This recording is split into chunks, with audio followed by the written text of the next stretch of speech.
Om Ajnanatimirandhasya Jnananjanishalaakaya Chakshurunmilitam Yena Tasmai Shri Gurave Namaha. Nama Om Vishnupadaya Krishna Presthaya Bhutale Srimate Bhaktivedanta Swaminiti Namine. Namaste Saraswate Deve Gauravani Pracharine Nirvishesha Shunyavadi Paschatya Deshatarine. Jaya Shri Krishna Chaitanya Prabhu Nityananda Shri Advaita Gadadhara Srivasadi Gaura Bhakta Vrinda. Hare Krishna Krishna Krishna Hare Hare Hare Rama Rama Rama Hare Hare. Om Namo Bhagavate Vasudevaya. Narayanam Namaskritya Naram Chaiva Narottamam Devim Saraswatim Vyasam Tato Jayam Mudirayet.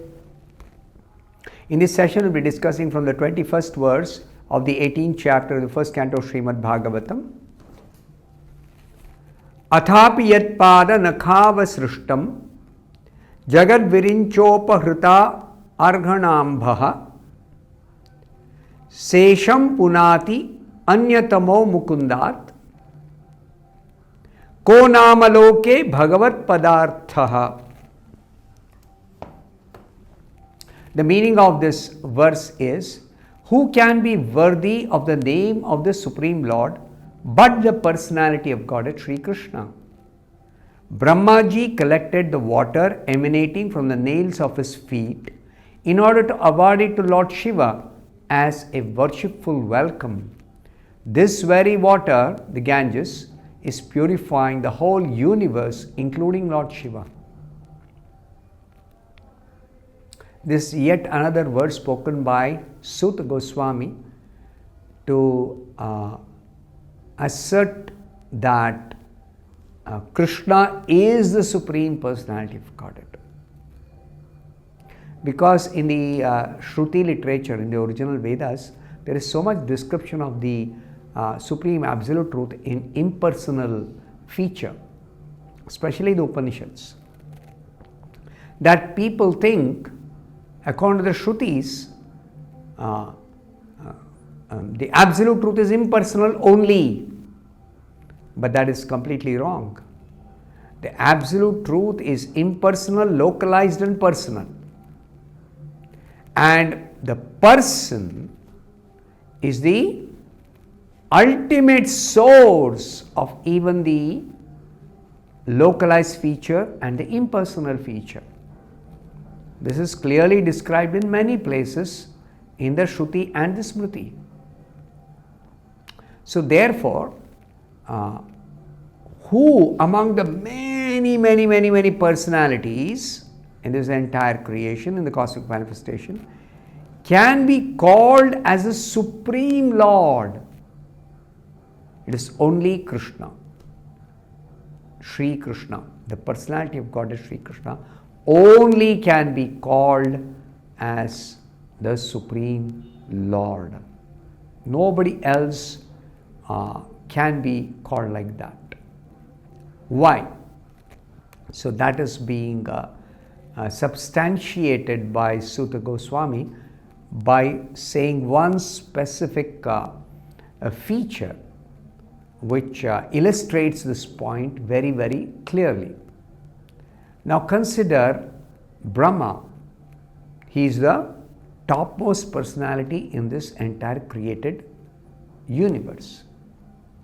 He is the first created being, and he does the secondary creation after the initial work of creating the different elements and making all arrangements for the living entities to take birth in this material world. The Supreme Lord has entrusted the secondary creation to Brahma. So Brahma is so powerful, he creates all the other creatures in the entire universe in millions of planets, each planet having millions of living beings. All of them are given their body at the beginning of creation by Brahma. Of course, Brahma is assisted by his many assistants, but nevertheless, it begins with Brahma. among the created beings. So, but above Brahma is the Supreme Lord Himself. And Brahma has been given the power by the Supreme Lord. That Brahma, what is he doing? He is collecting the water emanating from the nails of Krishna's lotus feet. And why is he doing that? In order to award it to Lord Shiva as a worshipful welcome. There is a description in the 5th canto of the Bhagavatam and other places in the scriptures that the origin of the river Ganga, which flows through all the planets in the whole universe, one river that flows in all the planets, from the topmost Brahmaloka up to Patada. Every planet this river flows. What is this river actually consisting of? It consists of the water that emanated from the nails of the lotus feet of the Supreme Lord Krishna. In his incarnation as Vamana Deva, the Supreme Lord Krishna, he extended his foot to pierce the covering of the universe, and because each universe is like a shell floating in the Garbhodaka ocean, floating in the Karanodaka ocean, causal ocean, so that water of the causal ocean, which is completely spiritual water, that leaked from the hole that was formed in this universal covering. And while that water came through the hole, how was that hole made? When Vamanadeva extended his foot to pierce the coverings of the universe. And the water came, it washed the feet of the Supreme Lord. And that water is very respectfully received by Brahma. It's very precious. Why? Because it was spiritual, but it contains the dust of the lotus feet of the Supreme Lord. And that is very, very, very, very precious for all of us. That has got all the potencies of the Supreme Lord Himself. So Brahma received it and he awarded it to Lord Shiva. Shiva received this water of the Ganga river on this earth planet. And that's another description given in the 5th canto of the Bhagavatam. What was the need for Shiva to receive that water, and how Shiva received it? That's a detailed account is given in the 5th canto. Some other time I may explain that.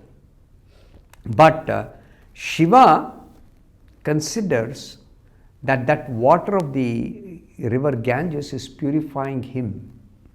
Shiva is a pure personality, but even he considers the sacred water of the Ganga river as to be very, very potent and powerfully purifying. He says it purifies even me, what to speak of others. So therefore it is said, this water of the Ganga is purifying the whole universe, including Lord Shiva. So that is the actual position of the Supreme Lord. In comparison with such great personalities as Brahma, Shiva, and Mother Ganga herself. Ganga flows through the whole universe, all the planets, because wherever any living being has got any sinful reactions, simply by taking a bath in the Ganga, their sinful reactions are completely nullified, are destroyed. So who can have that potency? How did Mother Ganga, the river Ganga, get that potency? Because Ganga is emanating from the nails of the lotus feet of Krishna. Therefore, Ganga has become very, very powerful and got the purifying effect. Ganga can purify any sinner completely simply if he takes bath once in the river Ganga. So how powerful the water of the river Ganga is, you can understand by this description. So in the purport, Srila Prabhupada says, the conception of many gods in the Vedic literatures by the ignorant is completely wrong. People think, no, in the Vedic tradition or in the Hindu religion, they say there are many gods. Shiva, Brahma, Vishnu, Ganesha, Kartikeya, Durga, and Lakshmi, and this thing. So many, 33 crore devatas are there. 33 crore devatas are there. So, they think that actually God is not one, but God is many in all these forms of the devatas. Actually, the scriptures clearly describe the Lord is one without a second. Ekameva advitiya. Means he is only one, Supreme Lord. And advitiya, there is no one who is a second God equal to him or like him. Nobody is there. Nobody is there. Now, even though the Lord is one without a second, he is only one personality, one person. Still, because he is an unlimited person, he expands himself in many ways. What is the meaning of expanding? He is present, let us say, as Krishna. He is also present as Balaram. He is also present as Ramachandra. He is also present as Vamana Deva. He is also present as Varaha. He is also present as Narsimha. He is also present as Narayana. He is also present as Sankarshana. Now, all these forms of personality is one person. Is one person. Now, this is difficult to understand for limited beings like us. What is our experience? One person means one form. That's all. That's our experience. We don't know of anybody, any one person, one soul, multiple bodies or multiple forms. We don't know. Actually, in the Vedic literature, it is described those who acquire this mystic power, yogic power, yoga siddhi. One of the siddhis is, one of the powers they acquire is when they practice Ashtanga yoga and advance, then they can expand themselves in 9 forms. A yogi who has got yogic power by properly practicing the Ashtanga yoga system can acquire different kinds of powers. 8 major siddhis, 8 minor siddhis, and 4 auxiliary siddhis. Totally 20 siddhis. But Krishna also has mystic powers. He has unlimited mystic powers. See the difference? And Krishna's mystic powers are such that Krishna also expands. Yogi can also expand. But yogi can expand maximum 9 forms. And Krishna expands into unlimited forms. So, Krishna is always the supreme, always the greatest, always the most powerful. And everyone else has got a very, very, very, very tiny fraction of the qualities of Krishna, of the powers of Krishna, of the beauty of Krishna, of the wealth of Krishna, of the every aspect of Krishna. Everyone else has got a very, very tiny portion of it. And that tiny portion of whatever they possess is awarded by Krishna. So, never consider Krishna to be like another devata, like another god. No. Krishna is the only, one and only Supreme Lord. He is the unlimited Lord. I'll stop here. Thank you very much. Hare Krishna.